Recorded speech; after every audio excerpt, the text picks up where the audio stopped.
Madison's words nearly caused me to choke on my coffee. To meet my parents this weekend, I need a boyfriend. She sounded as though she was requesting a loan of a phone charger. In some way, she was staring directly at me. At the tiny coffee shop in downtown Denver with the groaning hardwood floorboards and mismatched seats, we were seated in our typical corner. I went there to pretend I wasn't lonely while working on software projects. Madison came there to read and sketch in her sketchbook, and simply by being there, she brightened the place. I looked at her while wiping coffee off my lip. You mean a real boyfriend or one of those guys who say, I swear, it's not what it looks like? She rolled her eyes, but her smile was a mask of panic. Clearly phony.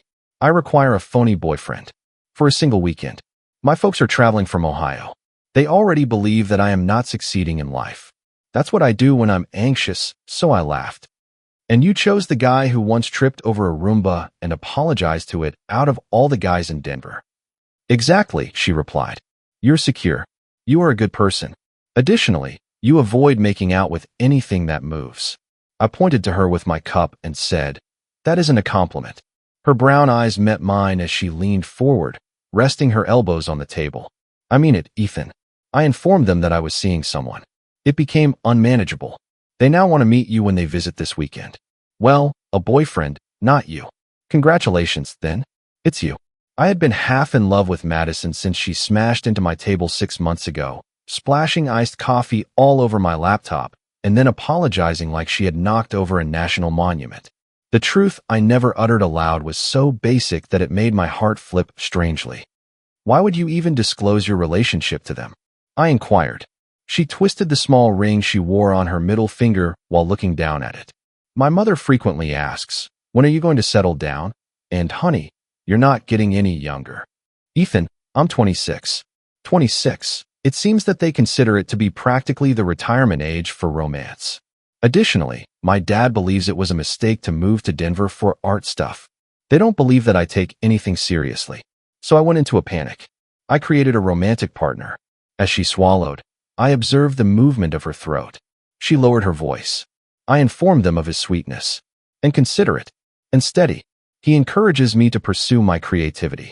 He gives me a sense of security. I might have sounded like you. My chest constricted. You told me about myself? She tried to hide it with a shrug. Compared to creating a random individual, it was simpler. I simply added a couple items. Instead of becoming a musician, you work as a software engineer. You were raised in Ohio rather than Texas. Such things. I answered. I was raised in Texas. You are aware of that. As if it were clear, she answered. I said instead. For a moment, there was silence between us, filled with things we didn't say. In the background, the espresso machine hissed. Near the front, there was laughter. Outside, a bus thundered by on the street. Alarms were ringing in my mind. I said, you do realize this is crazy. You want me to tell your folks a falsehood. The entire weekend. Yes, she replied. However, it's not a huge falsehood. You don't have a partner. I don't have a partner. You're a man. We're pals. I smiled like it was okay, but the way she said friends made my stomach turn a little. I questioned, what happens when they leave? Will I receive a fruit basket as a farewell? An Ohio thank you card? Thinking, she bit her lower lip. I'll let them know we drifted apart when they return. That things did not turn out as planned. That I couldn't handle you. She gave a brief, melancholy smile. They'll adore it. This was insane. It was a recipe for disaster. A single fictitious weekend could escalate into 100 actual issues. What if they were too fond of me?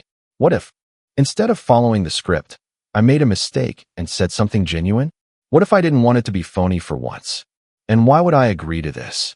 I replied softly. For once, all of the jokes and positive energy stopped when she looked directly at me. When she spoke, her voice was quiet. Because you're my closest pal here. I also need you. And I don't entrust this to anybody else. I wasn't prepared for how hard their words hit. Best friend. I need you. I took a swallow. This is emotional blackmail, don't you know that? She covered my hand with hers as she reached across the table. As if she had plugged me into an outlet, my skin tingled. Please, Ethan. Only this weekend. For me, it would mean the world. I gazed down at our palms. I would have to pretend to be in love with her for the entire weekend if I did this, even if I was halfway there in reality. I would definitely have to reveal the truth about my feelings, but I would also have to sit across from her parents and lie about our relationship. My rational brain's instincts all cried out no. However, I was already on the verge of saying yes. I made an effort to lighten it. I answered, ground rules.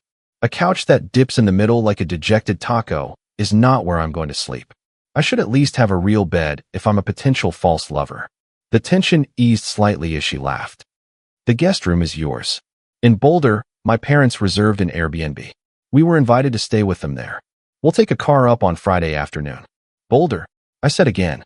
So I'm going on a road trip with total strangers who believe they know me, and we're all staying under the same roof, pretending I'm dating their daughter. It does sound like a Netflix show when you say it that way, she remarked. Yet, yes. Did you tell them anything else about me? I inquired. After taking out her phone, she winced after scrolling. All right, so I may have sent them a photo of you. I almost dropped my cup. You what? Calm down, she responded hastily. Remember that one from Red Rocks? You were giggling at something I said when we saw the band. You looked trustworthy and handsome, according to my mom. Not mine, but hers. Handsome and trustworthy, I said again. There's a lot of pressure there. She continued to scroll without looking at me. I think I told them you're a little crazy about me. My heart stopped beating. You said I'm crazy about you to them? Her face turned pink. All right, I needed them to think this was true. Casual doesn't appeal to my parents. Feelings must have been engaged. What were they saying? I inquired. At last, she raised her head, her eyes gleaming with a mixture of hope and terror. They expressed their excitement about meeting you, and that my dad will have words with you if you damage me. He will, of course, I whispered. I felt the burden of her request weigh heavily on my shoulders as I leaned back and inhaled deeply. One lie-filled weekend. She pretended that her hand on mine had no significance for a single weekend. I pretended that my heart wasn't at stake for one weekend. Finally, I said, okay. Her face became as radiant as the sun. Are you sure, or are you sure? All right, I said again. I'll carry it out. I'll pretend to be your boyfriend. People turned to watch her squeal. Actually, she squealed. She was indifferent. She rose, walked around the table, and gave me a back hug, her cheek against my shoulder and her arms encircling my chest. I'm grateful, she muttered. This saves me so much. You have no idea. She didn't know how much it may cost me. My phone rang on the table as she sat back down, already discussing clothes, stories, and what our Genesis story would be. The screen came alive with a text from my sister in Texas. I'm looking forward to seeing you next month. If you're bringing someone special, Mom keeps asking. I gazed at the letter for a moment before turning to face Madison, who was looking through the Boulder location's Airbnb pictures. Just one weekend. 2 households. There is no truth. What might go wrong? By Friday afternoon, I had an overnight bag and a knot in my stomach, and I was doubting every decision I had made in my life that had brought me to Madison's apartment door. She lived in a 3rd-floor walk-up apartment in a tiny brick building on Capitol Hill that always had a subtle coffee and paint scent. I'd been there 100 times before, helping her hang the frames she changed every other week, watching movie evenings, and getting takeout. This time, however, I knocked on my best friend's door as if I were going to a job interview. Before my second knock, she opened the door. I momentarily lost my ability to talk. She wore a delicate, light blue sweater with her hair flowing about her shoulders in dark waves. Even though she was dressed simply and casually in jeans and white sneakers, she nonetheless managed to seem like the kind of girl your mother would immediately insist on feeding. She glanced across at me. The shirt was worn by you. I glanced at my button-up shirt. I had to appear like respectable boyfriend material, according to what you said. Here is my honorable shirt.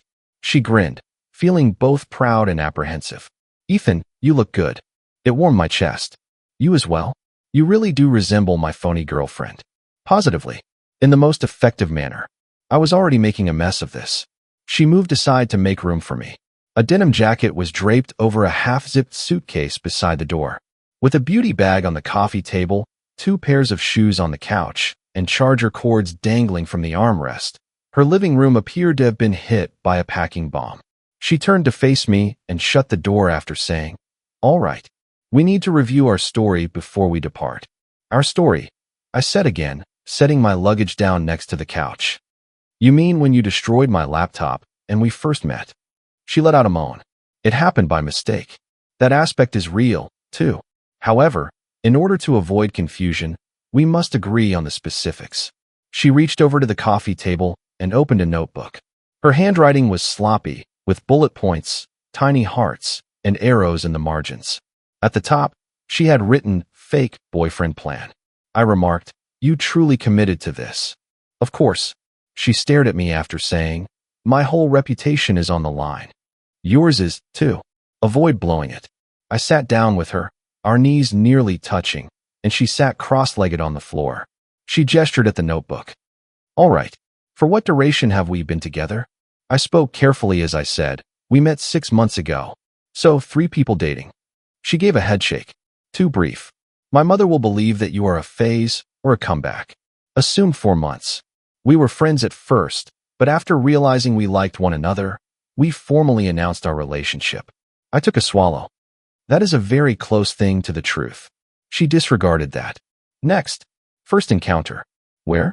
I said, "The coffee shop. We were always there already." She scowled. "Too dull.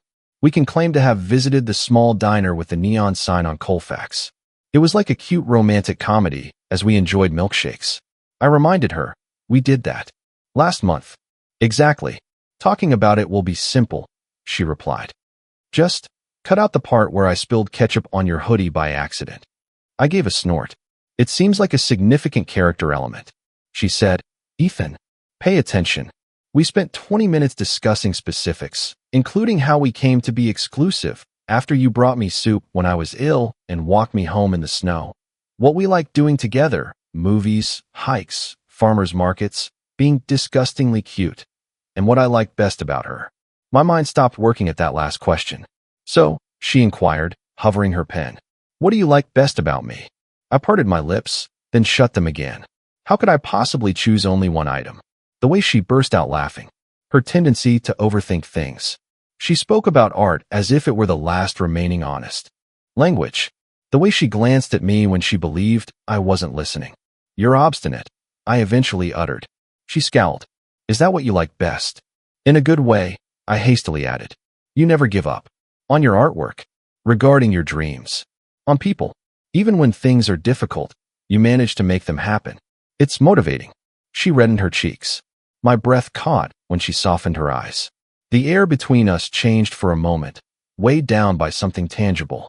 She broke eye contact by writing something in the notepad while looking down. "All right. That's good. That is plausible." I muttered. "It's not just believable. That's accurate." She looked up at me and stared at me for too long. After clearing her throat, she shut the journal. "Okay," she answered sharply. "We ought to leave. My parents just texted to say that they arrived in Denver an hour ago and are currently their route to Boulder." My mom is dangerously thrilled because she included 3 smiling faces and 1 heart in that message. We went outside to the street after carrying our stuff down the stairs. Madison parked her car near the curb. It was a silver Honda Civic that was a little scuffed up. I put my suitcase in the trunk after she threw hers there. She stroked my arm before I could open my own door. "Hold on." My heart pounded. "What?" Her face had become grave. "We have one more thing to practice." "What is it?" She took a step forward. My pulse was strong in my ears as the city bustle subsided around us. She whispered, "We're going to have to be physical if we're going to sell this. Like, holding hands, but not in a crazy way. Giving a hug. Perhaps, if my mother is being nosy, a brief peck on the cheek or anything." The word kiss struck me like a blow to the body. I made an effort to appear at ease. "Madison, I can manage being held by the hand. I have extensive training in basic human interaction." She pulled a face. "I'm not kidding. When someone hugs you for longer than 2 seconds, you become really uncomfortable. You get icy. My mother will be able to tell right immediately. So what would you recommend?"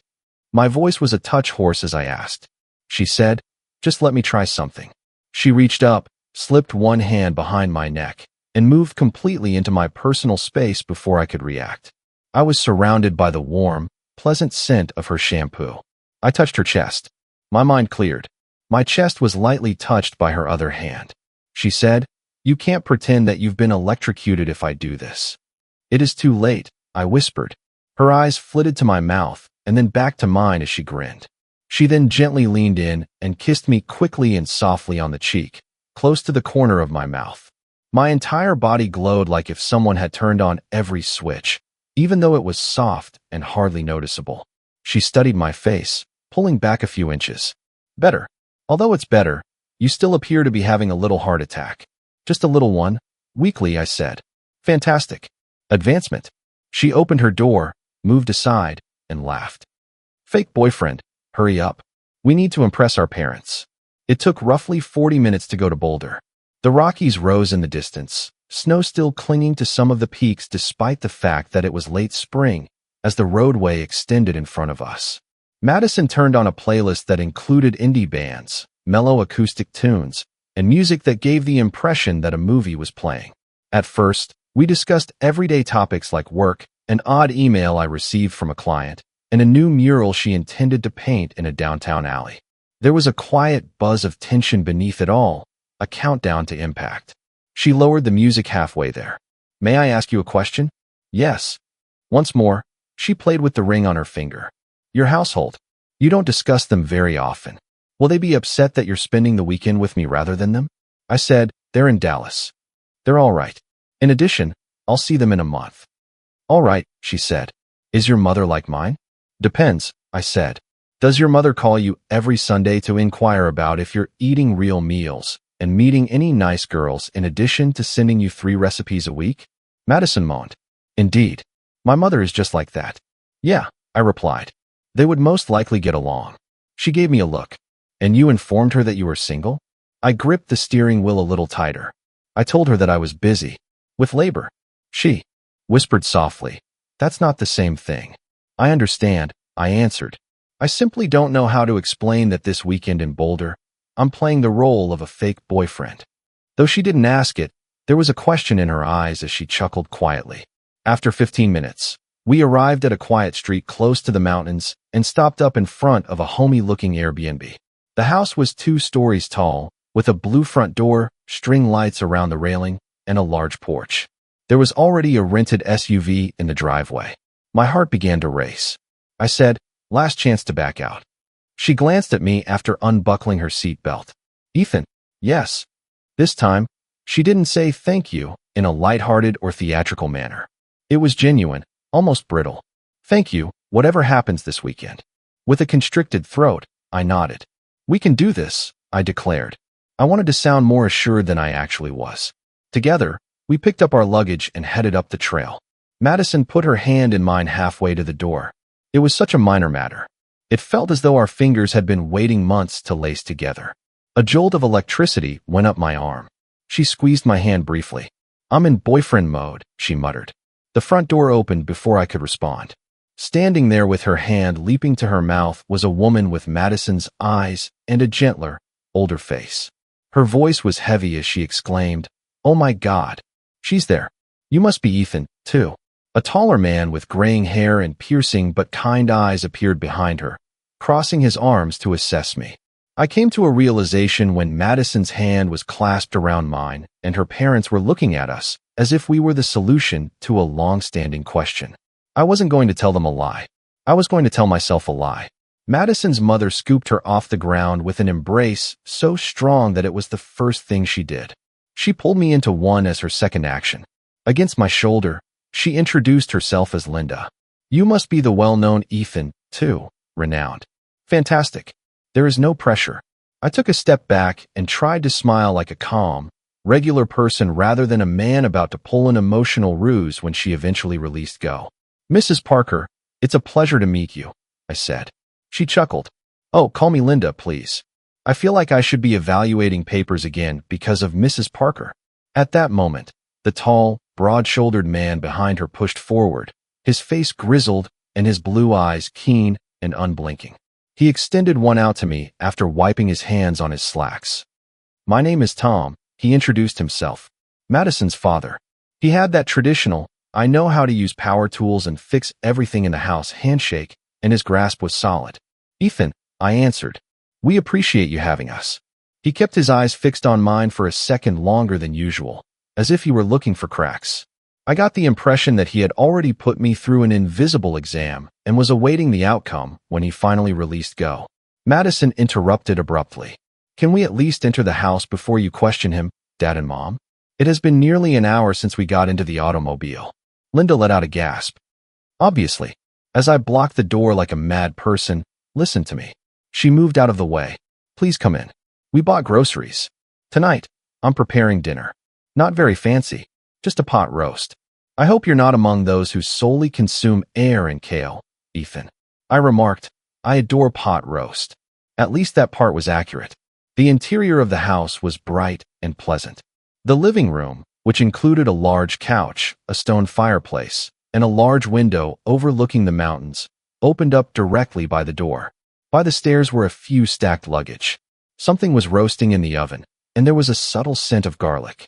Linda told me, upstairs, on the right, is your room. The guest room.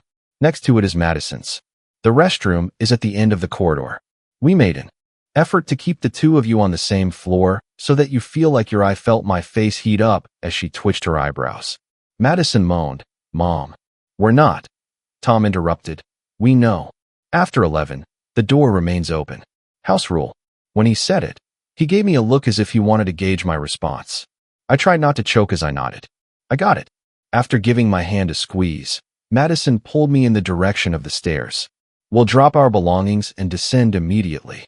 She slammed the door with her foot after pushing my stuff into the guest room upstairs. Her eyes widened as she turned to face me. How are you? She said in a whisper. Are you caught in a lie at Thanksgiving? I asked, on a scale of 1 to 1. I'm currently at a solid 8. She gave a tense laugh. You're doing well. My mother already adores you. At beginning, my dad is always like that. He enjoys reading people. I said, I noticed. I believe he just scanned my soul. Her grin dimmed slightly. It will be a miracle if we make it through tonight without him bringing up my life decisions. I scowled. Your decisions in life? She dismissed it with a wave. Later, when he begins, you will see. Once more, she opened my door. My mom will bring everything to the table herself and then whine about her back for 3 days, so we should go help. Linda had gathered all the dishes from the kitchen downstairs. There were already dishes, glasses, and a large bowl of salad on the dining table beside the window. With the gravity of someone defusing a bomb, Tom was at the stove, inspecting the pot roast. Can we be of any assistance? I inquired. Yes, Linda replied. You can explain to me how you two reconnected. I would like to hear it from you. Madison gave me a glance. Like a script, the scenario we had practiced whirled around in my mind. I moved closer to the counter and added, well, she destroyed my laptop. Tom took a quick look behind him. That sounds promising. Madison moaned. It happened by accident. The packed coffee shop, the bump, the iced latte spilling on my keyboard, her desperate apologies, and the fact that she insisted on paying for the repair even after I assured her everything was fine were all details I told, most of which were true. I didn't mention how my heart leaped when she entered 2 days later with a new laptop sleeve as a peace offering, or how I had secretly hoped to see her again thereafter. Madison, leaning against the counter next to me, continued, he was way nicer than I deserved. The majority would have screamed, or anything like a lifelong prohibition. I said, I was too shocked to yell. I also didn't want to bring you to tears in front of others. Linda covered her heart with her hand. I already like him. Tom placed the pan on top of the stove and shut off the oven. And at what point did this transcend friendship? Madison's hand touched my arm, a slight but reassuring touch. A snowstorm, I murmured. Back in February. The buses were chaotic, and she was delayed at the gallery. I went to pick her up. In the end, we walked the majority of the way back. She was chilly by the time we arrived at my house. We watched a bad movie as I prepared soup. Madison gave a quiet smile. The crime-solving one with the talking dog. That legend, I murmured. Tom questioned. And that's when you two decided you were. Not that evening, I said. However, something changed. The amount of time we spent together increased. Walking her home a few weeks later felt like the perfect way to formally announce it. Madison's gaze was on me, looking into my face. I wasn't sure for what. Linda let out a joyful sigh. That's really adorable. Tom simply nodded slowly, as if he were putting the details away for later examination. The actual dinner was hardly noteworthy. There was enough salad to fill an army, along with mashed potatoes and pot roast. Linda questioned me about everything from my employment to how long I had been in Denver, whether my folks missed me, and whether I lived off of pizza or prepared real food for myself. At one point, Tom sliced into his hamburger and exclaimed, "So, software engineer. That's consistent effort." "Yes, sir," I replied. "I have 3 years of experience with my employer. The majority of my team is headquartered here, although there is a mix of office and remote work." 401k, health insurance, that kind of thing?" he inquired. Madison whispered, "Dad." I gave a nod. "Yes, all of that. On paper, I'm boringly responsible." Linda grinned. "Boringly responsible is what we like." Tom glanced across at Madison. "Needs to be pleasant, having a stable companion." The sharpness in his voice was there. Madison's mouth clenched. "Dad," he continued, glancing back at his plate, "I'm just saying. Seeing you with someone who can encourage you to pursue your dreams is encouraging." Madison's statement, "Art is not just a dream," was a bit too direct. "You are aware that I have clients. I don't live in a bubble." The temperature dropped a few degrees. All the muscles in my body were stiff. Tom answered, "You weren't," I said. "I'm just concerned. That life isn't easy. We have discussed this. And I've told you that I don't want to work in an office or as a teacher just because it's safe," she retorted. "I enjoy what I do. I enjoy my life." With her eyes flitting between them, Linda reached for her drink. "We shouldn't do this right now." I inhaled. I tried to maintain my composure as I said, "I think Madison's amazing at what she does. She puts forth more effort than anyone I know. She is up all night painting, drawing, or responding to emails. Her art is important to her, and people react to that." They all turned to face me. I went on to say, "She's not just chasing something. She is constructing it." There was silence for a moment. I couldn't tell if Madison was crying or throwing her plate because she was staring at it. Then Linda gave a gentle smile. "Ethan, that's very sweet." Tom's countenance tensed, then relaxed slightly. He remarked, "I'm sure she works hard. I just hope she's all right." "I'm all right," Madison muttered. The remainder of the meal proceeded a bit more slowly, as if we were all avoiding stepping on something jagged on the floor. Linda insisted on doing the dishes herself after we were done. I figured that Tom was actually going outside to think about this guy dating my daughter and possibly Google background check him later when he went out to the porch for air. Madison and I strolled to the backyard, which led to a plot of grass and a tiny patio. Beyond the house roofs, the mountains were a dark shape, and the sky was growing darker with stars starting to show through. We were standing next to each other by the small deck's railing. "I apologize," she replied softly. "It is a sore spot, the whole art thing." I said, "You don't have to say sorry. He is your father. Fathers are concerned. Mothers as well. In essence, it is their pastime." She laughed with a sigh. "He worries about more than that. He has his doubts. There is a distinction." I examined her profile, noting how her mouth lowered in pain. I said, "Hey, he simply has doubts because he doesn't comprehend what you do, you know. Not due to your lack of skill." She gave a shrug. "He believes that creating art is something you do after a real job in your free time. For 30 years, he was employed at the same factory. He doesn't quit a secure job to relocate to Colorado to pursue murals." I remarked, "You didn't just quit. You made your own decision. That requires courage." Her gaze locked with mine. A gleam had returned to them. "You know that you always say the right thing." "Believe me," I said. "I don't really." We stopped talking. It was cool, but not frigid. Somewhere down the block, a dog barked. Through the window, we could see Linda moving about the kitchen inside. On the railing, Madison's hand touched mine. She put her fingers between mine slowly, as if it were the most natural thing in the world. She said, "This part doesn't have to be fake. If you would prefer it not to be." I was certain she could hear my heart pounding so loudly. "Madison." Her voice fell even lower as she inhaled and turned her head away. "Another thing that I didn't tell you about the reasons I needed this to be successful." I felt a knot in my stomach. "All right." She took a swallow. "They will put more pressure on me to return to Ohio if this weekend doesn't work out, and they leave believing that I'm still a disaster. I've already received a job posting from my mom for a teaching position at their former high school. They will use that as evidence if they believe I am incapable of surviving here." There was a slight tilt to the ground beneath my feet. "What do you want to?" She tightened her hold on my hand. "I'd like to remain in Denver. What I'm doing is what I want to do. I want to show them that I can actually construct something here." She hesitated. "Additionally, I don't want to lose our relationship. Like a secret, the final line hung between us. I looked her in the face. I rarely saw her eyes so open and unguarded, but now they were on mine. I assured him, "You won't lose me." She said, "You say that like it's easy."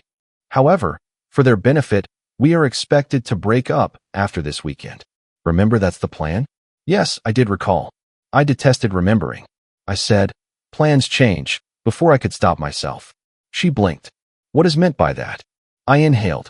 I sensed the beginning of something significant, something that would alter everything. It was irreversible if I stepped over it. The sliding door opened inside. Tom emerged onto the deck, his presence like a knife, slicing through the scene. "Do you mind if I take Ethan for a moment?" he inquired. Madison pulled his hand away from mine. "Yes," she responded in a strained voice. "I'm going to assist Mom with dessert." She vanished inside, leaving her father and I alone in the faint porch light as the darkness closed in around us. Tom didn't first look at me as he leaned on the railing. His eyes were serene and keen as he did. "So, let's talk, Ethan," he remarked. For a few seconds, Tom remained silent, with his hands encircling the railing as if he were keeping the entire state together. He simply gazed at the shadowy mountain range. I took a swallow. "This is when you tell me you have a shotgun, isn't it?" He twitched one corner of his mouth. He declared, "I don't own a shotgun. However, I do have a toolkit. Additionally, I am capable at disassembling objects." "That's good to know," I replied. I uttered a faint laugh. "Look, Ethan, I'm not here to scare you," he said, turning to face me at last. "I simply do not know you. And all of a sudden, you are very important to my daughter." "I understand," I replied. "You're acting like a dad." As if to test the words, he repeated, "The dad thing." "Indeed, that kind of thing." He looked at my face for a while. "You know, she talks about you. A great deal. More than she knows." My heart pounded. "Does she?" At first, he claimed, she tried to make it sound casual. Very few remarks. His eyes furrowed, but there was a glimmer of affection now. "Ethan helped me hang that painting. Ethan fixed my Wi-Fi. And Ethan made me watch this dumb movie. But it was fun." I didn't think it sounded casual. I let him continue since I was at a loss for words. He remarked, "I thought she was making a mistake when she first moved out here." He shook his head. Leaving a stable job, leaving home, all for some murals and coffee shop sketches. I didn't comprehend it. "Do not, at least half the time." I said nothing. He said, "But then she sent pictures. She painted the walls. People were taking pictures while standing in front of them. Children are pointing at them. Messages from delighted customers. All that color. Something that makes other people happy is difficult to argue with." He gave his chin a scratch. "I'm still concerned. The messages she sends at 2 in the morning are indicative of the late evenings. Sometimes I can sense the weariness in her voice. I worry that everything will collapse one day, and she won't have anything to fall back on." I inhaled. I remarked, "She has more than you think. She is employed. Those who have faith in her. A life in this place. She is also really stubborn. Instead than going back to something that doesn't fit, she would rather reconstruct." He gave a tiny huff of laughter. "I gave it to her," I answered. "I kind of figured." His eyes were sharper now as he glanced at me again. "So, Ethan, where do you fall into all of that?" I looked at the floor for a moment before turning back to face him. "I'm concerned about her. A great deal. She is doing exactly what I want her to do. I don't wish to confine her or fix her. All I want is to be a support system for her in times of need." He cocked his head. "And if everything fails? What if the art no longer pays? If everything becomes jumbled?" "I'll be there then," I stated plainly. "Because it's easy, I'm not with her. She is the reason I am with her. And I'd rather be in that craziness with her than be secure and bored somewhere else, regardless of what she chooses to do. Stay here, take on bigger initiatives, fail big, and try again." I didn't have time to polish my words before they spilled out. They simply were. Tom's gaze was unreadable as he studied me. For a terrible moment, I questioned whether I had said too much, if I had come out as overly realistic. Then he slowly nodded. "You adore her?" My throat shut. There, pressing against my teeth, was the truth. I considered telling a lie, concerning sidestepping, regarding stating something safe like, "I'm getting there," or "I care about her a lot." But one falsehood was already the foundation of that weekend. I was unable to add another. "I do," I muttered. "I haven't mentioned anything to her." Not in that manner. However, yes. Yes, I do. Tom's eyes slightly softened. Is she aware? I answered, I believe she feels it. But I'm responsible if she doesn't. Like a judge giving a verdict that only he could hear, he nodded once more. You know what I was most afraid of? He inquired. That she would find a partner who enjoyed the concept of her, but not the actuality. Someone who would claim to appreciate her artwork, but despise the hours. The paint has spots on it. The unpredictability, he turned his gaze back to the sliding door. That person doesn't sound like you. I'm not, I said. There was silence between us once more, but this time it felt different. Not as sharp. It's more like a discussion than an exam. He straightened at last. All right, Ethan. This is where I am. I'm not familiar with you. Only one day has passed. But you seem like a decent person to me. Despite its flaws, my intuition has carried me thus far. He looked directly into my eyes. I will not threaten you. I will not lecture you about the consequences of hurting her. All of it you already know. He paused. I'll just say this. If you want to be in her life, be there for her. Don't cut corners. She deserves a partner who doesn't back down in the face of difficulty. I won't recoil, I declared. After giving me one more look, he nodded as if he had already decided. We'll see, he remarked. Come on. If dessert isn't served on time, Linda will become quite upset. We returned inside. As soon as we entered, Madison's gaze scanned my face from the couch. Are you all right? She inquired. Tom remarked, just talking. Dude stuff. She grumbled. That's not a thing. But as I smiled at her a little, she relaxed. The remainder of the evening was a haze of pie and old anecdotes, with Tom recounting the time their minivan broke down on a family road trip and Linda sharing embarrassing childhood stories about Madison's fascination with glitter. It felt practically normal by the time we all went to bed. Nearly.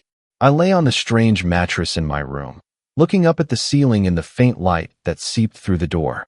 In the corridor, I could hear low voices and footsteps, a door closing, and pipes moaning as someone turned on a tap. I considered what Tom had inquired. How effortlessly the I do had been uttered. How much of the real world was hidden beneath all of this drama. On paper, the strategy seemed straightforward. Get through the weekend. Persuade her parents. Later, stage a low-key breakup. However, the longer I laid there, the more I thought that plan belonged to a different, non-existent version of ourselves. A gentle knock on my door came some time after midnight. I took a seat. Yes. The door opened a few inches with a squeak. Madison, with her hair twisted up in an untidy bun, slipped inside wearing flannel jeans and an enormous t-shirt. Hi, she murmured. Am I able to? Yeah, I replied, instinctively stepping forward. She pulled her legs up and sat at the foot of my bed after closing the door behind her, keeping it slightly ajar to comply with her father's regulations. She remarked, You and my dad had a long conversation. What did he say? I observed her in the dim light, her face in shadow. He gave me a little grilling. Worries a lot about you. More than he can express. He loves you. She gave a quiet snort. He sounds like that. And he's making an effort, I said, in his own manner. On my blanket, she picked at a stray thread. Did he mention me in any way? Concerning us? I responded. He stated that he doesn't want you with someone who merely adores the thought of you. When things get tough, he doesn't want you with someone who flees. What did you say, too? With her eyes now on mine, she inquired. I paused just a moment. I told him I wasn't that person. Her breath caught. Ethan. I moved in closer, speaking quietly. Madison, this was a phony at first. I understand. However, I don't feel phony around you. It's unlikely that I ever did. Her eyes gleamed in the low light as she gazed at me. You're going to bring me to tears in an Airbnb, aren't you? It nearly made me giggle. That isn't my objective. She inhaled nervously. She remarked, I've been thinking about something all day. After this, roughly. About us acting as though we're splitting up. My chest constricted. Yes. She declared, I don't want to do it. The words came out quickly. I don't want this weekend to be one we both act as though never happened. I don't want to return to just friends who never talk about it. For a moment, I lost my ability to breathe. What do you say? She gave me a direct glance. I don't want to lie to my parents. I'm saying, no more. I also don't want to tell myself lies. Or to you. The blanket had now twisted her hands. I believe we ought to be honest with them tomorrow before they depart. Everything. The bottom fell out of my belly. If we tell them, Madison, they'll be furious, she declared. I understand. It will feel like a betrayal. She shed a tear. They'll think it proves their point that I'm irresponsible, dramatic, and incapable of making good choices. However, the thought of them returning home believing we are someone we are not is intolerable to me. Without thinking, I stretched out and used my thumb to wipe away the tear. And who are we? I asked quietly. She looked at me as if it were a cost. She said, I'm not sure yet. However, I am aware that I was thinking of you when I told them I had a boyfriend who helped me feel supported, protected, and seen. Not a phony one. You. It stung how fiercely my heart hammered. Madison. And I know that every time you look at me this weekend, I feel like I'm standing on the precipice and I'm simultaneously excited and afraid. She continued, her voice trembling a little. It also doesn't feel phony. I continued to touch her cheek. She slightly leaned toward it. I said carefully, we could blow up everything we just built if we tell them the truth. Or, she said, we could at last begin constructing something tangible. My stomach felt like it was full of pebbles the following morning. After breakfast, we waited. That is, until they returned after coffee and scrambled eggs and Linda told us about a trail she intended to hike the next time. Until the four of us were in the living room, the luggage beside the door, and the air was heavy with farewells. Madison abruptly said, Mom, Dad, getting up from the couch. We have something to share with you. My heartbeat quickened. Tom stopped lacing his shoe and looked up. Linda put her mug down. All right, Linda replied softly. You're frightening me. Madison looked from them to me and back again. Her speech was calm, but her hands were trembling slightly. She said, I told you a lie. About how it all began. A cloak of silence fell over the room. Tom stood up. What are you saying? She inhaled. I wasn't seeing anyone when I told you I was. I went into a panic. You seemed disappointed in me, I thought. In my decisions. In my life. I therefore created a boyfriend. And I asked Ethan to act when you wanted to meet him. Linda quickly put her palm to her mouth. Madison. I understand, she blurted, her eyes welling with tears. It was incorrect. It was foolish. I sincerely apologize. You had good reason to be thrilled. And I made use of that. I regret what I did to you. Tom's eyes flashed, and his jaw tightened. So, the entire weekend was a performance? He inquired. Everything. Before I could stop myself, I said, no. They all turned to face me. That's how it began, I said. Yes, she asked me to act. That is accurate. But the emotions? I forcefully swallowed. Those aren't phony. Linda appeared unsure of whether to shout or cry. I don't get it. With my heart in my throat, I took a step forward. I remarked, I met your daughter 6 months ago. In a coffee shop. Madison let out a small, shattered giggle. She spilled a drink on my laptop and apologized so much that I thought she was going to start a GoFundMe. I continued. We continued to bump into one another. We had a conversation. After that, they spent time together. I had liked her right away. I simply didn't say it. I convinced myself that our friendship was sufficient. I agreed since I wanted to assist her when she requested me to do this.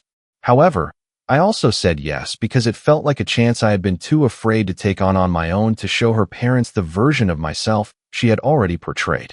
My hands were trembling now. You had good reason to be angry, I remarked. You are perfectly justified in feeling let down by the way we handled this. However, you are mistaken if you believe that any of the ways I discussed her this past weekend amounted to a performance. I meant all I said. She is important to me. I adore her. And that portion is real, whether you believe me or not. It became very silent in the room. Linda had tears in her eyes. Tom's jaw flexed as though he was holding back a lot, but his expression was set in stone. Madison took a step forward me and touched my shoulder. Her voice was shaking as she repeated, I apologize for lying. However, I no longer want to live my life according to what I believe will make you the most comfortable. I want to be seen by you. See me really. Messy, unyielding, and still learning. She waved between us, and I want you to know that whatever this is, it's not a joke to me. I have no idea what will happen next. But when you drive back to the airport, I know I don't want it to be over. For a while, Tom gazed at her. Although his face was raw with pain, I could see something else underneath it. Love, yes, but also fear. He was overwhelmed with love and unsure of how to handle it. You believe that deceiving us is how you gain our attention? Quietly, he inquired. Madison muttered, "No. I believe I lied because I was worried that unless I fit the narrative you desired, you wouldn't ever see me. That was incorrect.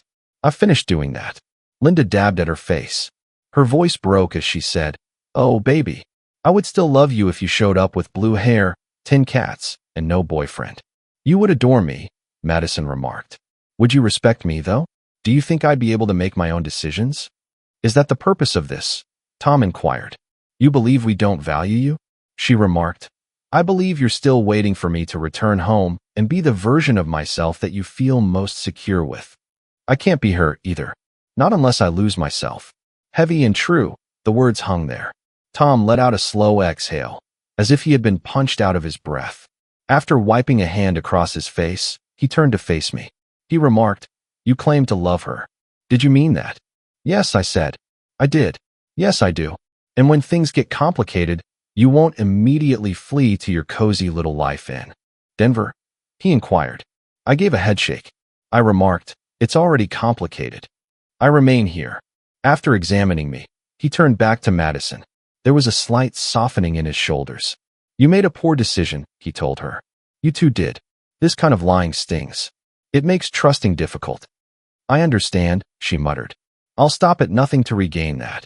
His voice was scratchy as he nodded. "But you're correct about one thing." His eyes gleamed as he gave her a full attention. "You are no longer a child. I am unable to make decisions for you. You can tell when I'm afraid. I'm able to tell when you're doing foolishly. But I can't freeze you at 18 and take you back to Ohio." Madison's face collapsed in some way. "What does that mean?" He let out a sigh. He gave me a quick glance and said, "It means that I'm going to have to learn to respect the woman you are, not the girl I remember. And that includes trusting that if you say this person matters to you, maybe I should give him a chance to prove you right. Or incorrect. Time will tell."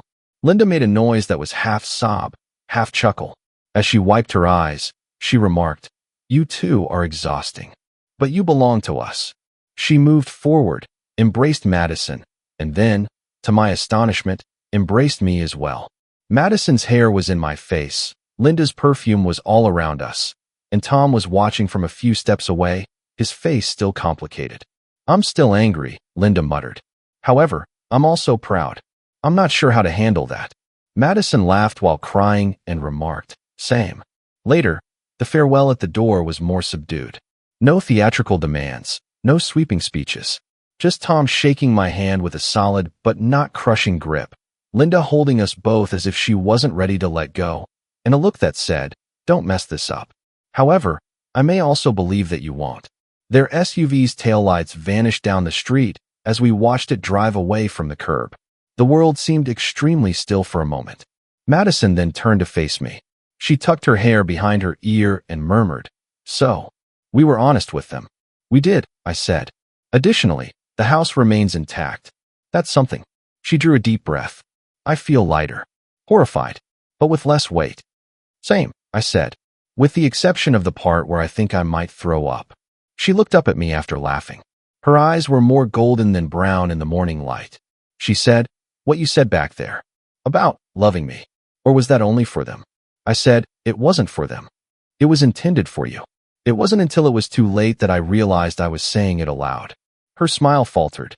"Is it too late?" I answered, "To continue acting like I don't feel it." She took a step forward.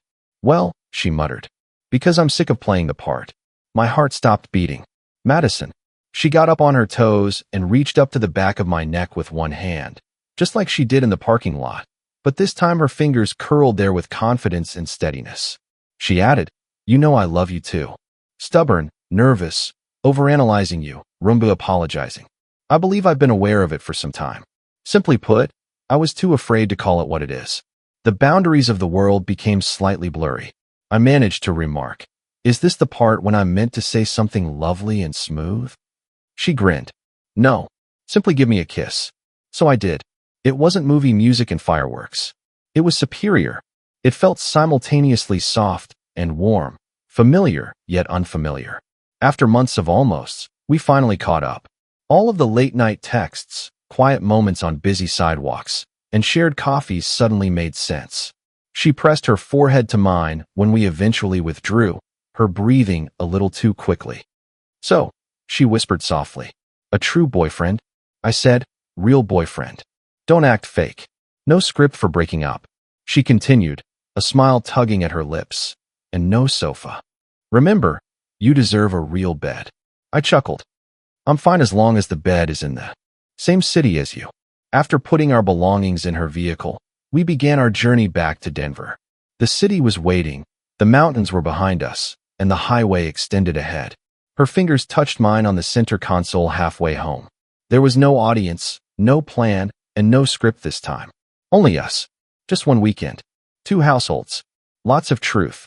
The future also didn't feel like something I was pretending to get for the first time in a long time. It was authentic. If this story stays with your heart, don't forget to like, subscribe, and share it with your friends.